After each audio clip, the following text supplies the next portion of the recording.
People of Reddit, what is your downright scariest real-life story? Was with a guy for a couple of years when I realized that he'd taken up smoking meth as a hobby after work. We had numerous problems already, and I had 3 small kids, so I finally kicked him out. A few days later, maybe a week, he makes a fake Facebook page and sends me a friend request. The only posts on the page were talking about killing me and my children, his suicide, and how he planned to do it that day. The most recent post was accompanied by a selfie of him in my backyard.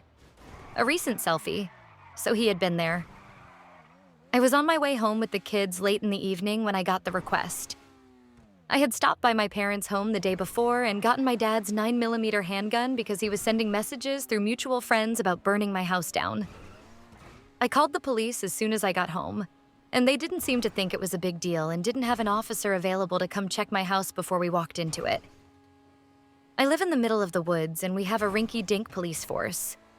Anyway, I made the kids stay in the car. I gave my oldest instructions on what to do if anything happened, and I had to sweep my own home in the dark with a 9mm in case he was in there waiting for me and my children, and it was terrifying.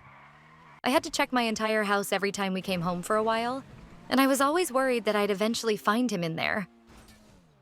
Police were called numerous times, and I was eventually granted a restraining order a couple weeks later when the death threats continued. He died about a year ago, and all I felt was relief.